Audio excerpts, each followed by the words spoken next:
Halo Sobat Antara, kembali lagi dalam podcast Antara. Kali ini episodenya sedikit spesial karena saya sedang berada di salah satu lokasi di Jayapura, yaitu di Pantai Holtekam di dekat Jembatan Merah. Dan episode kali ini saya akan berbincang mengenai sebuah petualangan yang cukup lama, jauh, panjang dan melelahkan. Namun pasti akan banyak manfaat dan ada visi atau misi yang dibawa oleh salah satu petualang atau pengembara kali ini, yaitu Bang Adnan. Halo, selamat malam. Gimana kabarnya? Alhamdulillah baik. Ya. Bang Adnan, boleh saya sebut sebagai pengembara atau petualang? Boleh apa saja. saya tidak punya julukan pasti, silakan.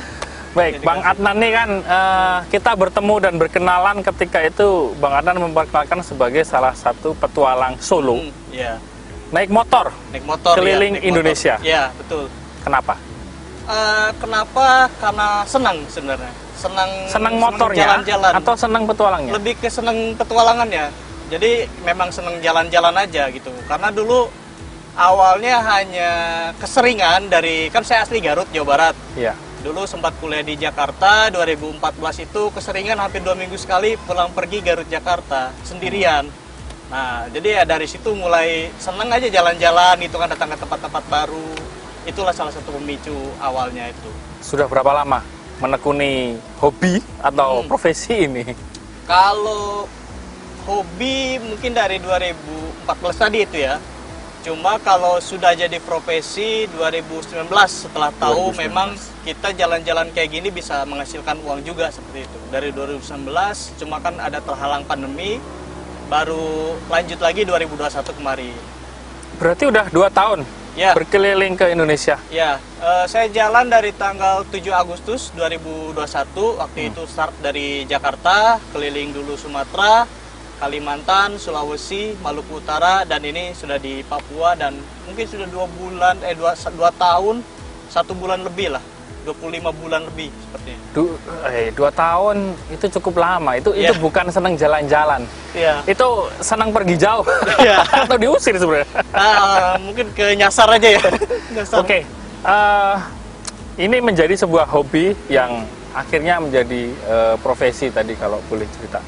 Profesi apa sebenarnya yang Bang Adnan tekunin dan bagaimana proses Bang Adnan jalan-jalan capek pindah ke satu tempat tapi mendapatkan profit di situ? Oke, kalau untuk profesi sendiri, saya dulunya jadi sempat kuliah di perfilman di IKJ Jakarta, ambil film televisi dan programnya saya ambil kameramen. Jadi di kamera, tapi dulu kan lebih banyaknya film fiksi ya, pembuatan produksi film fiksi. Nah di jalan ini saya mikir apa sih yang bisa sejalan dengan dulu saya kuliah gitu. Memang dari 2019, 2018 itu kalau saya touring hanya bikin vlog-vlog saja. Jalan-jalan di sini vlog, di sini vlog. Nah begitu 2021 saya memulai jalan ini, apalagi kan ini keliling Indonesia. Kalau hanya vlog saya bilang sayang. Apa nih yang bisa saya lakukan lagi selain itu? Saya baru ingat waktu itu ada salah satu, saya dapat inspirasi dari namanya Ekspedisi Indonesia Biru, Mas Dandi Dwi Laksono dan Mas Suparta Arts, yang waktu 2015 mereka keliling Indonesia, mereka berdua jurnalis pakai motor dan bikin film dokumenter. Nah saya tonton semua tuh film-filmnya, bagaimana kita dapat referensi kayak gitu. Oh kayaknya ini cocok nih dengan yang akan saya lakukan. Jadi dulu punya ilmu sedikit perfilman, nah film dokumenter ini lah yang kita ambil. Karena kan film dokumenter ini kita tidak perlu talent yang di casting segala macam, ya kita hanya tinggal datang ke satu tempat, kita riset, kita ambil gambar apa yang ingin kita ambil, jadi bisa diambil di mana-mana gitu. Misalkan saya jalan sendiri seperti ini ya tetap masih bisa dilakukan gitu. Berarti basic Anda sebenarnya seorang sinematografi ya? Ya, kuliahnya? Dulu awalnya fotografer. Dari fotografer dulu 2013, dari mulai foto orang-orang ya, foto-foto model gitu, wedding segala macam. Kemudian karena masuk ke perfilman ya videografi juga diambil begitu. Terus profitnya dari mana itu? Kalau profit sih sekarang karena perjalanan ini lebih kepada merchandise ya. Kalau untuk kerjasama, saya pernah kerjasama juga dengan Dinas Pariwisata waktu itu di Pulau Nias, karena sempat tinggal di Pulau Nias selama 4 bulan. Ya paling kerjasama dengan dinas-dinas setempat kalau lagi ada event segala macam. Cuman kalau untuk sekarang ya baru 1 kali itu aja. merchandise, sistem seperti apa yang Anda terapkan? Membawa merchandise dijual keliling atau? Ya, jadi ada yang misalkan sini baju yang saya pakai bisa di open pre-order, misalkan ada teman dari mana, dari Jawa Timur kah, dari luar Jawa lah, karena kan nanti diproduksinya dari Bandung atau Jakarta, nanti dikirim dari situ. Ada juga yang saya bawa sendiri gitu kan, ada baju, makanan, gantungan kunci segala macam, apapun ya bisa dibilang yang menghasilkan uang kita bawa saja. Berarti sebenarnya Anda tuh nyales ya jualan baju ya? Sales juga itu. Kadang-kadang tapi keliling Indonesia. Jadi saya juga kebetulan ada sponsor produk ya dari beberapa brand lokal. Nah kadang-kadang kalau misalkan teman dari siapapun, misalkan bang itu produknya apa namanya ya, namanya ini. Kadang saya ambil celah, saya juga jual loh. Nah, dari situ juga kadang-kadang seperti itu juga. Berapa omset Anda maksudnya sampai berani dan bisa menghidupi Anda untuk keliling Indonesia? Aduh, kalau untuk seperti ini agak susah ya, karena saya memang bisa dibilang agak sedikit menekat untuk jalan ini. Jadi kalau saya untuk jalan itu biasanya hitung kita tujuan dulu. Seperti contoh begini saja, yang kemarin bisa terhitung ya. Saya misalkan dari Makassar, Sulawesi Selatan, mau ke Kendari, Sulawesi Tenggara. Nah saya hitung tuh, katakanlah 1.200 km. Ya. Bensin ini 1 liternya 30 kilo. Jadi saya butuh 40 liter bensin. Jadi ya kita beli di SPBU yang 10.000 dapat 400.000 untuk budget itu, makan segala macam. Katakanlah kita butuh uang 800 sampai 100 juta. Setelah itu kita stop misalkan di Kendari itu.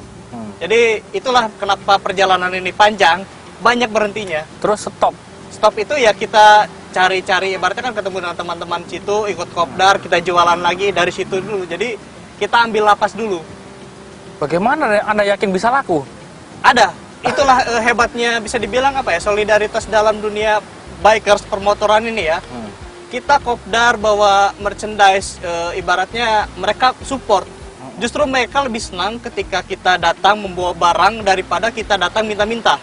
Itu mereka lebih support kita, walaupun hanya kita jual gantungan kunci, makanan atau apapun itu yang kecil-kecil atau baju kan agak mahal misalnya, kecil-kecil mereka justru lebih senang seperti itu dibanding kita datang.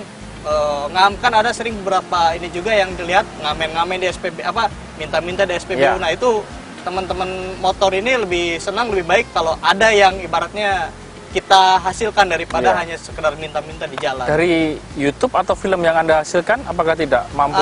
Kalau dari YouTube konten untuk saat ini belum. Kalau saya buka itu cuma 50.000 satu bulan. 50.000? Ya, 50.000 satu bulan. Jadi memang tidak menghasilkan dari konten YouTube. Kalau untuk film sendiri memang juga belum, karena dua film yang sudah saya produksi semuanya kena copyright musik. Nah seperti itu. Tapi nextnya saya juga sedang ada project. Nah itu filmnya kemungkinan saya akan buat semacam iklannya ditutup, tapi di depan akan dikasih tahu kalau boleh, kalau mau berkontribusi untuk ibaratnya memberikan bantuan bisa ke rekening atau misalkan ke tempat platform untuk kumpulkan dana seperti itu. Sebenarnya apa visi Anda keliling ini? Apakah hanya untuk jualan? Aku rasa tidak. Enggak, ya. Apa? Pada dasarnya apa ya? Keinginan aja, mungkin bikin ke portofolio ya. Portofolio untuk? Juga. Apa ya? Saya memang jalan itu. Nah, mungkin saya ke belakang dulu sedikit. Tahun 2019 saya baru tahu kalau saya itu bisa touring ya tadi ya. Saya bisa touring dan menghasilkan uang dengan adanya sponsorship. Nah pada saat itu saya juga sempat masuk ke Timor Leste, negara Timor Leste, bawa motor dari Jakarta ke Timor Leste. Itu ibaratnya kita kan sudah cross country atau nyebrang negara. Perbatasan lewat. Nah perbatasan. Nah saya ketemu dengan senior bahwa kita juga ternyata bisa dari Indonesia itu bawa motor ke negara luar. Saya tanya-tanya, oh ternyata memang lumayan cukup mudah begitu, persyaratannya tidak aneh-aneh. Nah itu mungkin juga salah satu alasan saya juga untuk keliling Indonesia ini. Nextnya mungkin bisa ke luar negeri juga. Nah, keliling Indonesia ini adalah semacam portofolio saya. Jadi ketika saya ke luar negeri, misalkan dia tidak tahu Indonesia. Kan Indonesia hanya dikenal saat ini Bali, Labuan Bajo, Raja Ampat. Ketika saya datang ke luar negeri, misalkan di Indonesia ada ini loh namanya di sini, di Pulau Sumatera tuh ada di sini. Karena saya sudah pernah mendatangi, jadi saya bisa kasih referensi itu. Tapi saya masih penasaran, setiap Anda berpindah dari satu titik ke titik, menghabiskan waktu di situ berapa lama rata-rata? Tergantung. Kalau memang ongkos saya sudah mulai seret, minimal 2 minggu, paling minimal. Maksimalnya kita tidak bisa pastikan. Seperti di Jayapura ini saya sudah dari berapa ya? Dari Juli, sekarang kan sudah September. Akhir 25 Juli saya tiba di Jayapura. Sekarang sudah September tanggal 21. Berarti sudah hampir 2 bulan kan di sini. Nah itu. Karena untuk Anda tinggal di mana selama itu? kalau untuk di jalan ini, kadang ada teman-teman bikers yang memberikan tempat.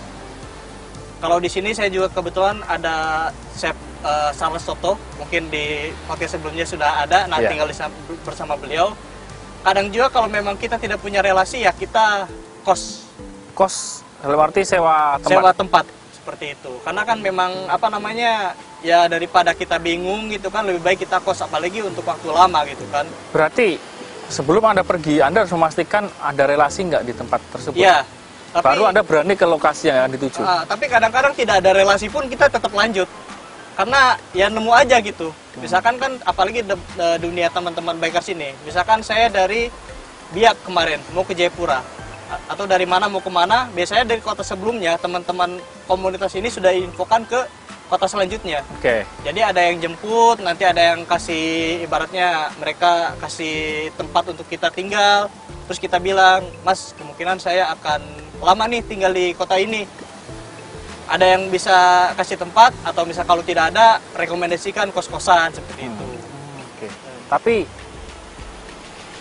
apa resikonya ketika Anda ternyata nggak menemukan relasi dan Anda juga tidak ada biaya untuk sewa kos dan sebagainya? Nah, kita bisa sembarang aja ya. Nah, karena di jalan ini kita bisa camping, kemudian kan saya ada semua. Dan pernah seperti itu? Pernah juga. Sering atau pernah? Di Biak berapa hari ya terlantar kemarin tuh hampir 3-4 hari saya terlantar. Jadi saya di Polsek sempat ditawarin di SPBU, kemudian juga di Polsek Pelabuhan, sama di mana satu lagi ya di Koramil kayak itu sering juga. Ya pindah-pindah tempat lah gitu. Tapi memang apa ya, untungnya orang Indonesia ini kan ramah-ramah ya dimanapun itu. Kadang kita dapat aja tempat itu. Ibaratnya kita datang ke tempat wisata, kita kenalan kalau kitanya baik, dan ibaratnya obrolan kita halus lah dan enak dengan yang punya, ya mereka kasih tempat walaupun hanya sekedarnya, yang penting sudah. Cukup berani juga ya Anda ya, hanya mengandalkan keyakinan dan kebaikan orang untuk pindah tempat. Tapi memang kalau bisa sih saya sebisa mungkin sudah siapkan dana untuk kos. Iya. Itu dulu. Tapi biasanya Anda memperkirakan berapa lama untuk bisa stay di titik kemudian ke titik selanjutnya?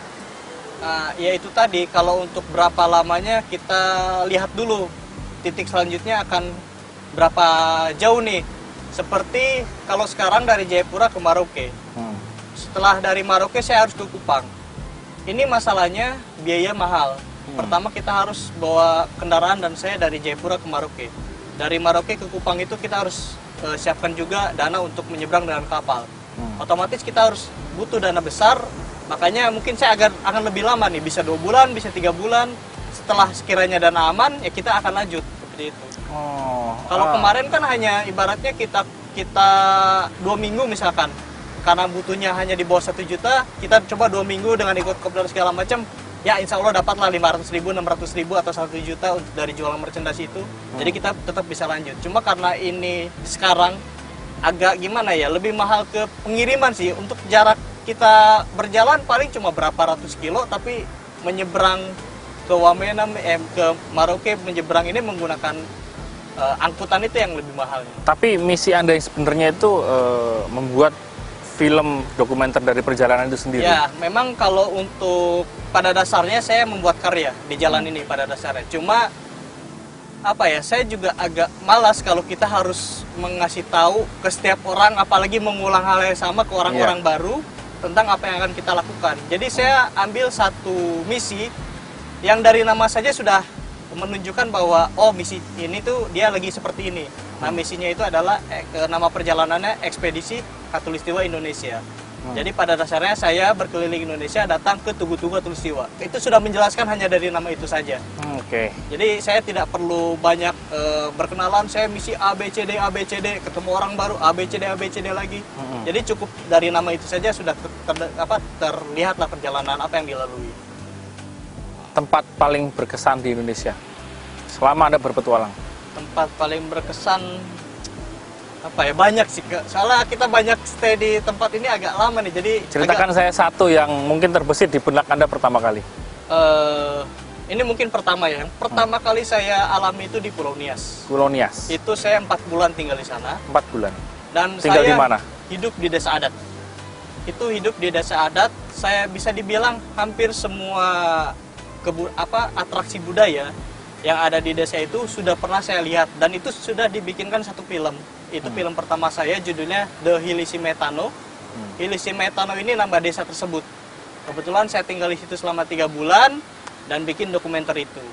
Jadi itu salah satu desa yang ada lompat batu juga. Iya. Dan sekarang sudah masuk Anugerah Desa Wisata Indonesia dan sudah mulai ramai kunjungan di situ. Jadi waktu saya datang itu masih dalam tahap, berarti apa ya, baru pendaftaran lah. Jadi dari ADWI Kemenparekraf itu. Sekarang sudah jadi salah satu top 5 atau top 10 kemarin dapat penghargaan itu. Itu paling berkesan. Ya, karena memang apa ya, kapan lagi kita bisa tinggal di desa adat, kita bisa melihat atraksi budayanya. Karena kalau saya ngobrol dengan ketua atau misalkan ketua sanggar itu, kalau kita mau menonton semua atraksi budaya, siapkan saja sampai 35 juta. Dan saya mendapatkan tontonan itu cuma-cuma. Cuma-cuma. Iya, kalau kita mau lihat ya, karena kan kita sampai 60 orang, 70 orang, otomatis dana itu kalau mau nonton semuanya bisa sampai puluhan juta. Dalam perjalanan tentu tidak mudah. Iya. Mungkin sampai perjalanan malam naik motor mungkin. Iya. Nah, hal apa yang pernah Anda temui itu menurut Anda itu paling tidak menyenangkan atau yang sering Anda hindari? Kalau jalan malam memang sebenarnya saya hindari ya, karena dulu ada namanya kalau kita jalan manajemen waktu tetap. Kita sama sebenarnya kalau bagusnya kita anggap touring ini kayak jam kerja. Kalau bisa kita berangkat dari pagi, sore itu sudah selesai. Kalau bisa, tapi memang ada terkadang kita juga terhalang situasi. Maksimalkan saya jam 9 malam sudah selesai, jalan sendiri tidak boleh. Apalagi kalau kita lihat jalannya kebanyakan hutan, dari jam 6 sore saya ketemu polsek, ketemu koramil, lebih baik saya stop, besok lanjutkan perjalanan. Karena bukan masalah kejahatan atau gimana, kalau kita ada masalah, apalagi di tengah-tengah hutan, akan sulit untuk mengatasi, apalagi malam kan. Beda dengan ceritanya kalau siang di tengah hutan itu tidak masalah. Perjalanan terjauh yang pernah Anda tempuh? Ini. Dengan motor? Ini. Di sini sekarang. Yang ke Jayapura? Iya, sampai ke ini terjauh. Karena mungkin secara kilometer sudah lebih dari 30.000. Dari satu titik ke titik, dari A ke B, naik motor. Oh, itu jalan dalam satu hari? Iya. Di mana ya? Saya kayaknya masih di Sumatera ya. Mungkin dari Pekanbaru ke Jambi. Pekanbaru ke Jambi. Iya, itu mungkin motor bisa dapat 300 km. Kalau tidak salah seperti itu ya. 300 kilo iya, Anda tempuh? 300 kilo lebih 350 kilo kalau tidak salah yang sekali paling terjauh. Sekali jalan dalam satu hari. Perjalanan Anda sebenarnya cukup panjang ya, ketika itu sampai makan waktu bertahun-tahun. Goals Anda sebenarnya apa? Goalsnya apa ya? Sebagai seorang petualang? Kalau sebagai seorang petualang ya bisa menyelesaikan ini dengan semua karya yang saya buat, mungkin itu goalsnya. Karena tidak ada goals yang pasti. Lebih ininya saya goalsnya itu saya bisa pulang dengan selamat dan membuat karya-karya yang memang ibaratnya bisa ditonton banyak orang dan orang jadi tahu bahwa ini loh yang pernah saya buat tuh, misalkan desa adat tuh seperti ini gini. Lebih ke seperti itu sebenarnya. Tidak ada goals besarnya untuk di perjalanan yang sekarang ini. Sudah berapa film? Apakah Anda punya tim untuk membuat film itu? Kalau film yang sudah diproduksi, yang sudah selesai 2, tapi yang diproduksi sekitar berapa ya? 4 atau 5, 6. Cuma sisanya itu saya rasa kurang. Masih ada kurang nih. Kayaknya saya harus pulang lagi situ karena kebetulan yang belum itu kebanyakan di Sumatera. Jadi saya mungkin ada kesempatan sedikit lah. Kita ke Sumatera itu budget tidak terlalu besar. Jadi mungkin next time bisa ke situ lagi. Mau ke situ lagi naik motor? Ke situ lagi naik motor, kita ambil yang stok-stok footage yang belum terambil, yang karena mungkin kan dulu tuh ada terhalang masalah biaya, waktu segala macam. Nah, di lain kesempatan kita bisa isi ulang lagi. Dalam produksi manajemen film juga, apakah Anda punya tim untuk mengelola ini? Kalau itu saya tidak ada. Ambil sendiri? Ambil semua sendiri. Edit sendiri? Ya, karena itu tadi untuk biaya kita sendiri saja agak repot ya, apalagi kita harus bayar orang gitu.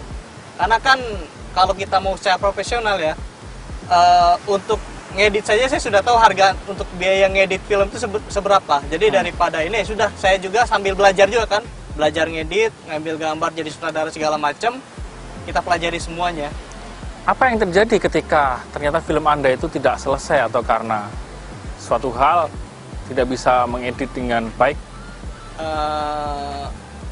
Apa ya saya coba semaksimal mungkin. Kalau memang hasilnya seperti itu ya, kadang-kadang ada juga setiap film itu, dari dua film itu harusnya seperti ini, harusnya seperti ini, tapi ya sudah, kita sudah maksimalkan memproduksi sudah dimaksimalkan, editnya sudah dimaksimalkan, ya sudah gitu, mau gimana lagi. Karena ya kemampuan saya memang standar dalam editing standar, karena inilah resikonya kita banyak bisa multitasking itu, pasti tidak ada satu yang keahli gitu. Iya. Memang di kamera saya jurusan itu, tapi kan kita ambil editor juga. Belum jadi ketika kita jalan kita harus ngeriset, tulis ibaratnya tulis naskahnya juga, jadi produser juga, jadi sutradara juga. Jadi mau gak mau rata semua keahlian kita. Job desk kita hampir sama, Ya. hanya beda kondisi. Ya. Ketika Anda memutuskan itu sendiri, saya masih berada dalam satu naungan korporat, tapi Ya. Anda cukup berani. Saya cukup salut sebenarnya. Itu keputusan cukup gila untuk bisa diambil sebagai seorang sineas, kalau boleh saya bilang ya.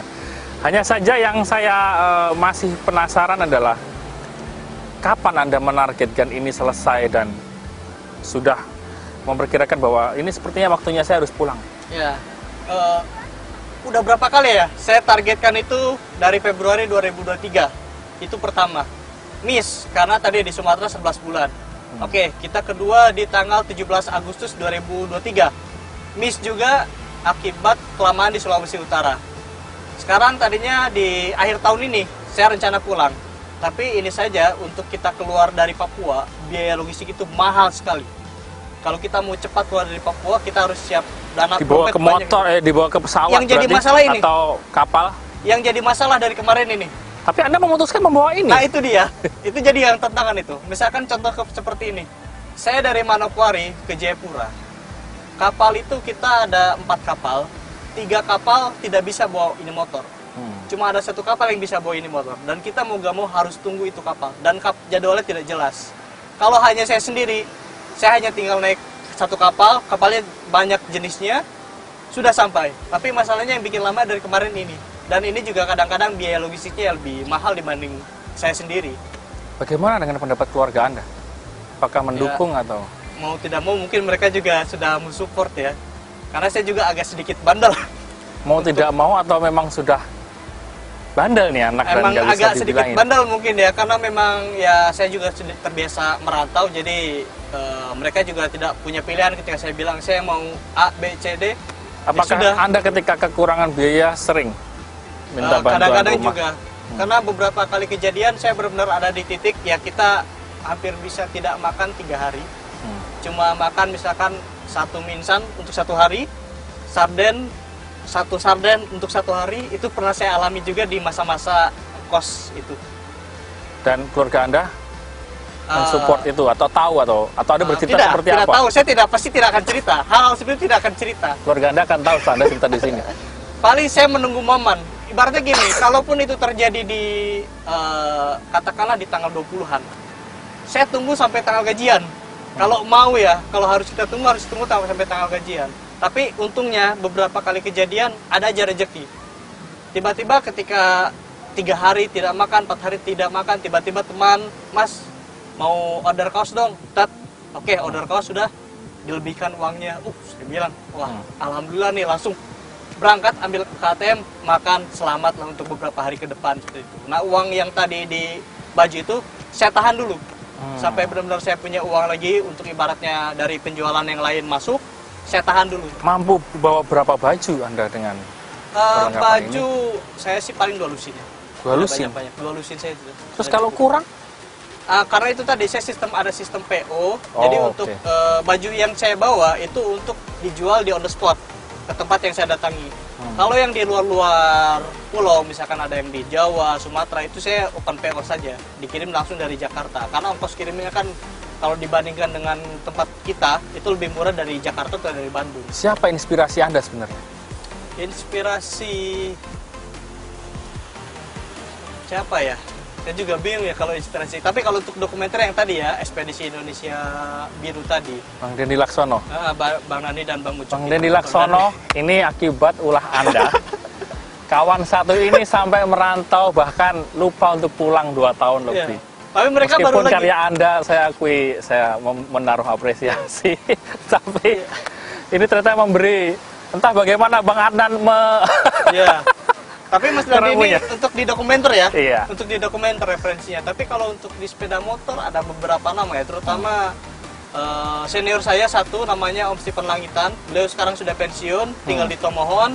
Dulunya tinggal di Depok, seorang agen asuransi, kemudian juga jadi wartawan berita otomotif. Nah dari situ saya belajar karena dia dulu touring dari Jakarta ke London, umur 56 tahun. Dia jalan selama 5 bulan dari Jakarta ke London, bikin buku. Nah di situ beliau buka kayak semacam ajak, ayo siapa yang mau ikut touring, didanai sama salah satu BUMN. Pokoknya tinggal bawa badan, semua akomodasi disiapkan, pulang bawa uang saku. Nah dari situlah saya tahu bahwa oh kita bisa touring sambil menghasilkan uang dari situ. Baik. Itu juga salah satu inspirasi saya juga. Terima kasih Bang Adnan sudah berbagi cerita di podcast Antara. Meskipun saya masih menyimpan banyak pertanyaan, kenapa Anda bisa senekat ini dan Anda mengakui Anda seorang yang nekat.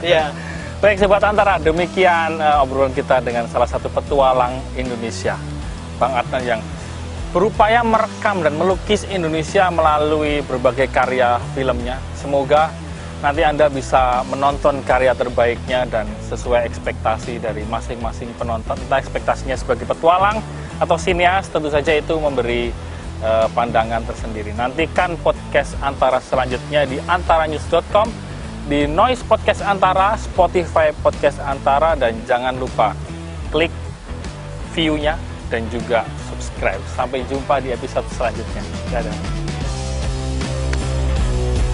Perkataan cukup gila. Saya baru tahu. Harus ada risiko. Ya, resiko. Antara resiko dan nekat memang beda tipis.